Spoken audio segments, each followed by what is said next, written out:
I'm the nostalgia critic. I remember it so you don't have to. Teenage Mutant fucking Ninja Turtle. This is the shit. When we were growing up, Ninja Turtles were everywhere. Comic books, TV shows, breakfast cereals. They even had a pie named after them. It tasted like splooge, but we didn't care. As long as it had the Ninja Turtles on it, we were happy. So when we heard they were actually making a live-action movie based on this phenomenon, we proudly pissed our pants with joy. We shit ourselves with excitement. We vomited up vast amounts of excrement, shit on it, rolled around in it, put it back in our mouths, and proceeded to vomit it up again in roaring anticipation. Okay, maybe only I did that, but still, bottom line, we were hyped as hell. These movies kicked ass back then, and I'm sure they're gonna kick ass now. Which is to say I haven't actually seen these movies in years, but that's why as a special treat, I'm gonna sit down and review the movies with you as you're watching it with me. So, grab your vintage Teenage Mutant Ninja Turtle box of cookies and enjoy the show. Just watch the movie. Alright, New York. So far, so good. Actually, I like this opening because it doesn't even look like a Ninja Turtles movie. This could be the opening to Shaft. Watch. Who's the black private dick that's a sex machine to all the chicks? Shaft! You see? April O'Neil, Channel 3. Whoa, whoa, whoa, whoa, whoa, whoa, whoa, whoa, whoa. Who is that? April O'Neil. No. Listen, lady, I'm sure you're a fine actress and everything, but, you're not April O'Neil. No. This hot honey you see here is April O'Neil. Yellow jumpsuit, nice legs. Damn, she's fine. So come on, where's the real April O'Neil? Come on, cough her up. Just what is going on out there, April? Okay. Alright, no, that's cool, you know, no problem. I mean, at least we still get to see her in the yellow jumpsuit, right? Oh, come on! That's not a jumpsuit, that's a raincoat! There is a difference. Look, you watching? I'll show you the difference. Here, watch close. Jumpsuit, raincoat. Jumpsuit, raincoat. Jumpsuit, raincoat. Jumpsuit, raincoat. Jumpsuit, raincoat. They're nothing alike! All I gotta say is the turtles had better be a hell of a lot better. Awesome! Righteous! Excuse me one moment. Oh my god, look at those costumes! Those are incredible! That's exactly what radioactive ninjutsu reptiles in their late teens would look like! I mean, they're unbelievable! I mean, they're phenomenal! I mean, oh my god! I apologize for that, but even you have to admit those costumes are pretty incredible. The guy who put these all together was Jim Henson, the Muppet guy. And do you know how much those puppeteers have to squat in order to get their hands up those asses? It's not even worth thinking about. If this movie was done today, chances are they probably turned them all into computer-generated images. Oh, bullshit! They set out to rescue April from the evil Foot Clan, who want to destroy her because she's giving evil pajama-wearing psychopaths a bad name. Oh no, you didn't! Alright, April's gonna kick some ass.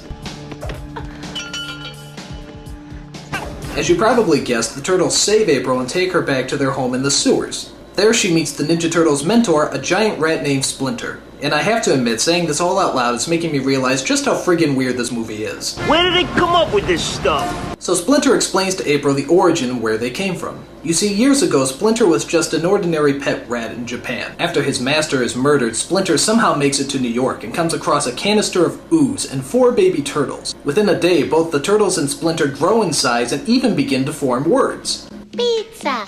Pizza! It could happen! Splinter decides to name them after the famous Renaissance painters, because giant mutated turtles seem to scream of the Renaissance period.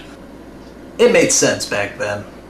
Wondering how much acid she dropped, April decides to help them defeat the Foot and bring order to the city. And on their way, they're helped by a vigilante known as Casey Jones, who's pretty cool despite the fact that he looks like Jason's homosexual Canadian brother. Ooh.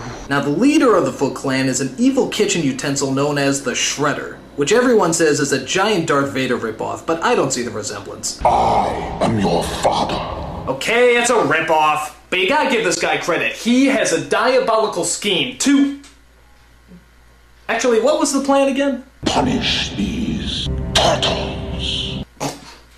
I'm sorry, I don't care how menacing or powerful you are, there's no way you can make punishing turtles sound threatening. I'm sorry, it's just not humanly possible. But, you see, he is using kids and teenagers to fight his battles. If you went up to a hitman and said you wanted them to hunt down some turtles, they'd probably laugh in your face. However, if you get a bunch of stupid kids, stone them off their asses, get dressed up in shiny metal, recruit them to be ninjas, and then ask them to hunt down some turtles? Dude, sign me up! Awesome! My only problem with this plane is the costumes they're assigned. I mean, I know they're supposed to be ninjas and everything, but those costumes are so tight, I don't even think they can talk.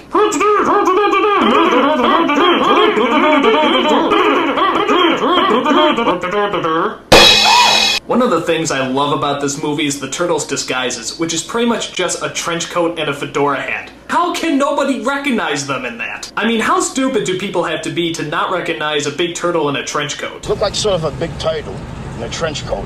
The movie comes to a thrilling climax at the top of a tall building, where the Shredder challenges our heroes to a man-on-turtle brawl. And of course, being the Ninja Turtles, they get their green asses handed to them. What point did we lose control here? But all that changes when Splinter comes into the picture. It's Sensei versus Sensei, giant rat versus giant cheese grater. The battle of all battles begins. Here it goes. This is gonna be good. Here it comes!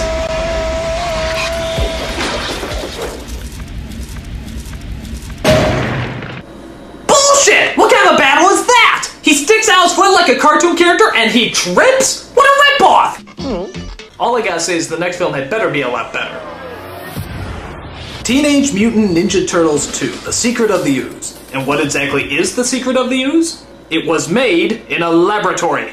And that's about it. There's not really any surprises on top of that. Kind of a big letdown. But the Turtles are back. And this time around they're, well, more kid-friendly, I guess. After all the parents complained about the violence and swearing in the first film, you know, everything that made it good, the second film tones down the action and the bad language. So instead of using their weapons to fight people, they use stuff like cold food, belts, and yo-yos. You know, stuff you find lying around the house. So now all your kids will know how to turn ordinary household appliances into blunt, badass weapons. Thank you, parents of America. Idiots. And as for the bad language, I don't know. I don't remember too much swearing in the first film. Ninja kicked the damn rabbit. Damn. Okay. So every kid was swearing like a bastard after they saw this movie. But granted, it's a lot better than their original cut. Fuck that, man. Them niggas around the corner tripped out, man. Fuck that, man. Where my strap? Fuck that. Never let Spike Lee direct a children's movie. Can you believe this guy? So the story centers around the return of the sinister Shredder. After doing a short ripoff of Tim Burton's Batman, he gets back into action by plotting his revenge against those pop culture spewing reptiles. He steals a canister of ooze from that guy in Titanic and decides to make his own evil mutants. Within seconds, two innocent, harmless animals are transformed into the sinister duo of Bebop and Rocksteady.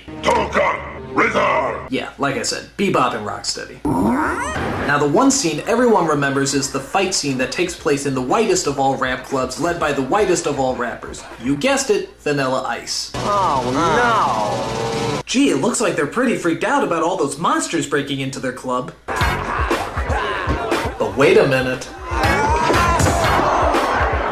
I think the Ice is feeling something. I think he's conjuring up a rap, a sort of ninja rap, if you will. Yo, it's the Green Machine. He is! Look at that, a totally unrehearsed yet somehow totally choreographed rap scene entirely made up on the fly. What talent. I gotta tell you, this guy is going places! Like the unemployment line. So the film climaxes as the Shredder drinks what's left of the mutated ooze and turns into a mutant himself. Jesus Christ, look at that. That is a badass villain. It's a super shredder. Alright, this is gonna make up for the shitty climax in the last movie. 4 mutant turtles versus 1 giant mutant shredder. This is gonna be good.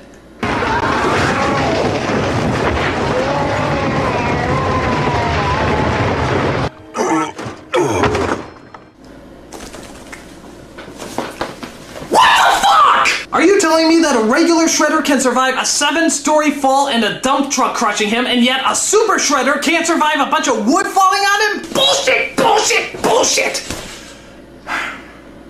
You know, I'm starting to realize that, these movies aren't quite the masterpieces I remember them to be.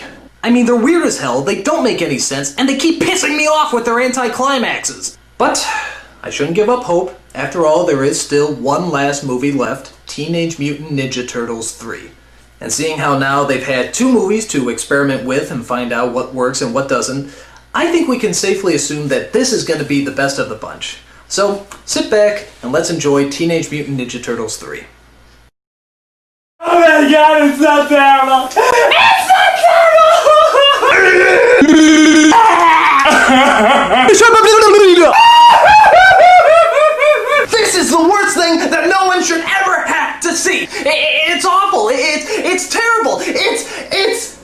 so bad I am forced to make up a word to describe how bad it is. This movie is horribifuckus. It's the most horribifuckus movie I've ever seen in my entire life. Okay, like I said, these movies aren't the masterpieces we remember them to be. But it's best not to look at them as movies, but more as a homework assignment. Make a movie about 4 mutated turtles in their late teens who are named after Renaissance painters, led around by a giant rat, know ninjutsu, eat pizza, dress up like flashers, fight a guy who's named after a cheese grater, and make it plausible.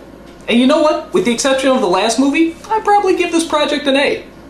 Minus, but still an A. I'm a nostalgia critic. I remember it, so you don't have to.